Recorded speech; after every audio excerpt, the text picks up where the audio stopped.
Ao longo da história bíblica, poucos personagens foram descritos com tanta profundidade quanto Davi. A Bíblia não o apresenta como um herói inalcançável, mas como um homem real, com virtudes admiráveis e falhas profundas. Talvez seja exatamente por isso que sua história continue atravessando gerações.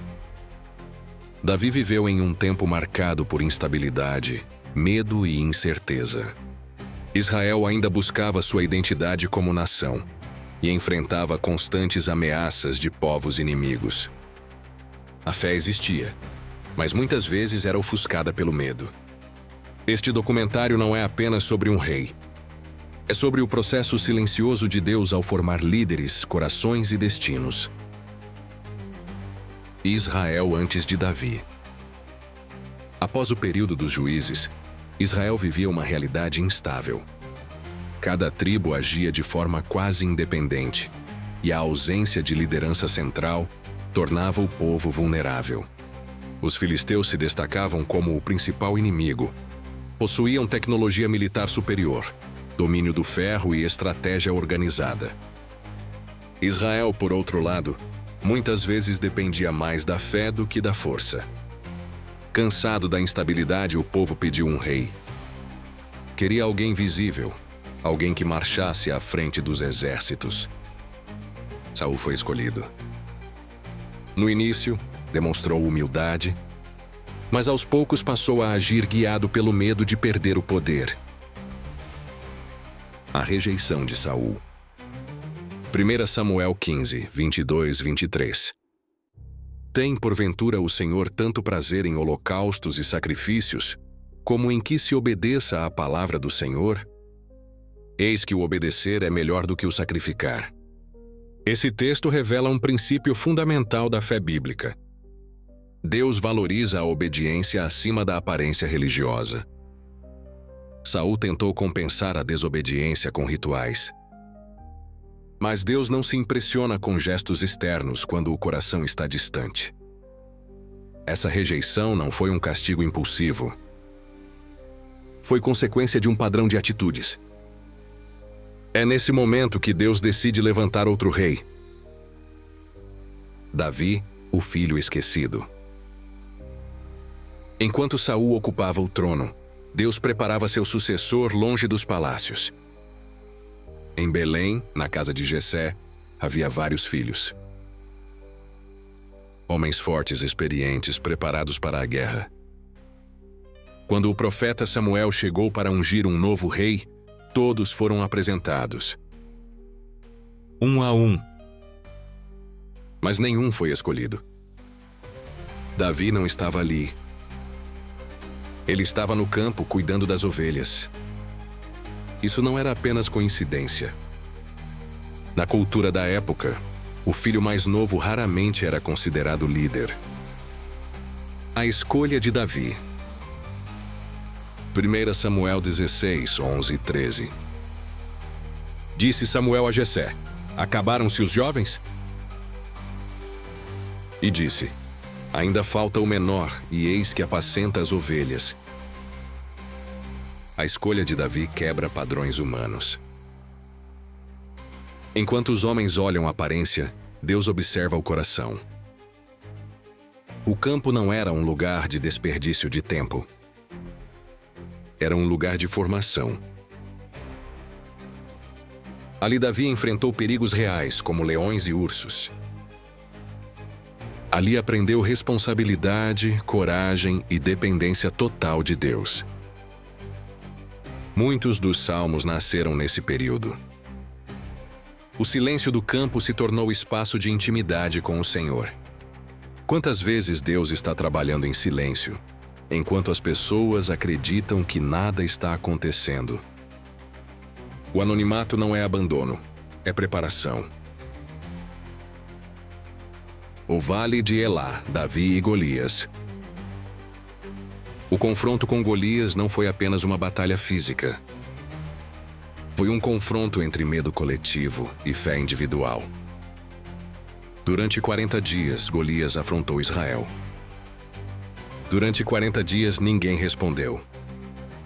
Quando Davi chegou ao campo de batalha, sua reação foi diferente.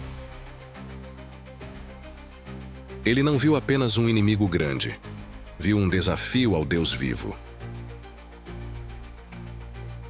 A fé de Davi. 1 Samuel 17, 45-47. Tu vens a mim com espada e com lança. Porém eu vou a ti em nome do Senhor dos Exércitos. Davi não confiou em armas humanas.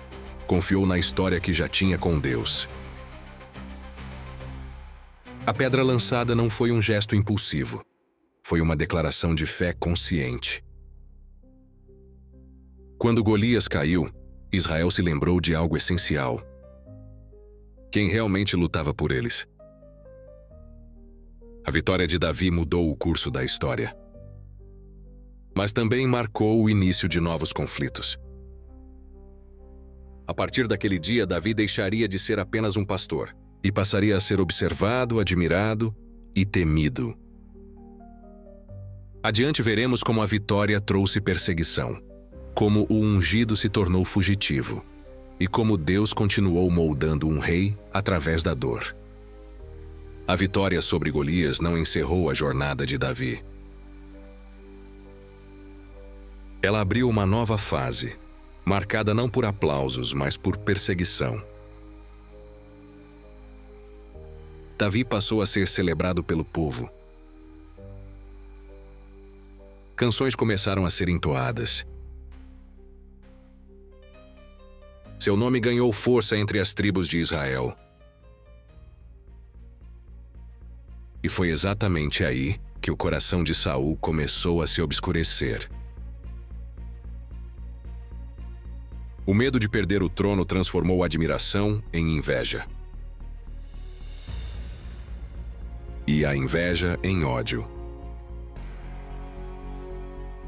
O ciúme de Saul. 1 Samuel 18, 7 e 9. Saul feriu-se com aquelas palavras e se indignou muito. E desde aquele dia Saul passou a olhar com maus olhos para Davi. Saul não perdeu o reino de uma só vez. Ele foi se perdendo por dentro. O texto bíblico mostra um rei que já não governa por fé, mas por medo. Davi não conspirou, não buscou atalhos. Mesmo assim, tornou-se alvo. Essa é uma das lições mais duras da fé. Fidelidade a Deus não nos isenta de perseguição.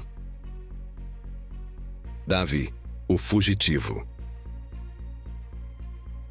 Davi foi forçado a fugir.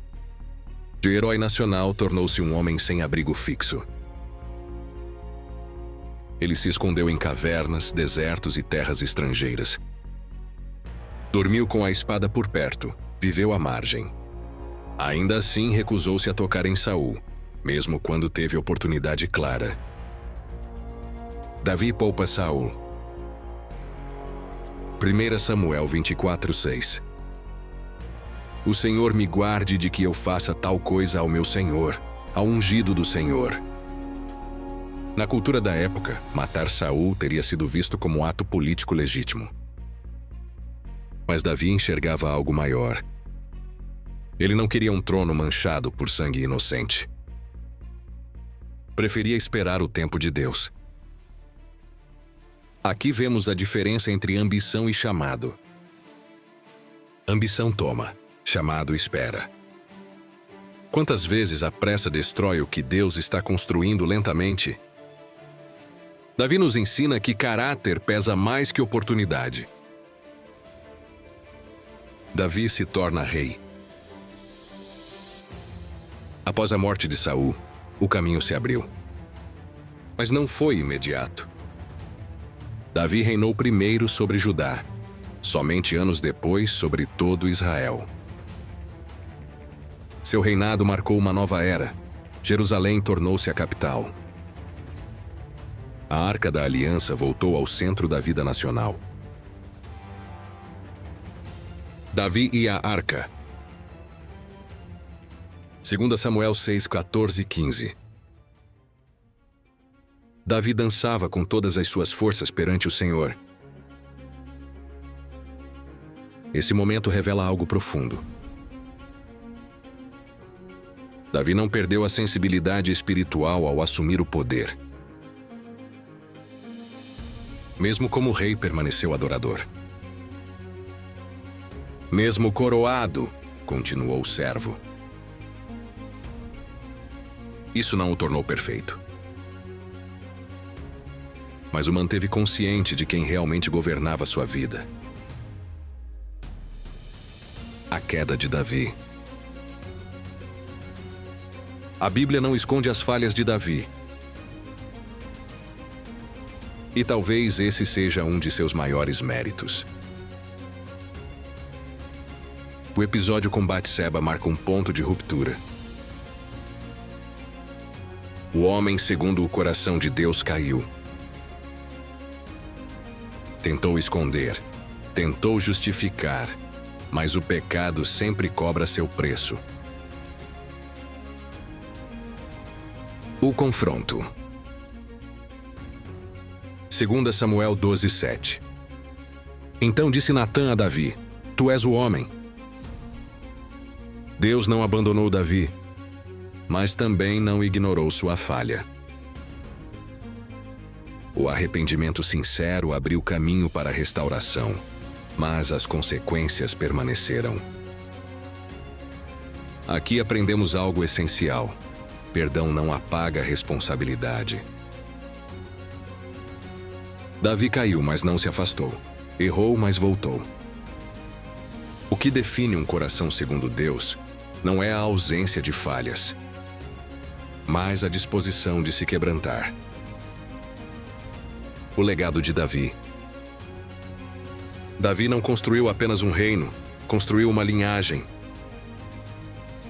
De sua descendência viria o Messias, o Rei Eterno. Séculos depois, seu nome ainda ecoaria nas promessas de Deus. A promessa. 2 Samuel 7,16. A tua casa e o teu reino serão firmados para sempre diante de ti. A história de Davi não é sobre perfeição. É sobre transformação. É sobre um Deus que escolhe, forma, corrige e restaura. Do campo ao trono, da harpa à espada, da queda ao arrependimento. Davi permanece como testemunho vivo de que Deus não procura currículos impecáveis, mas corações disponíveis.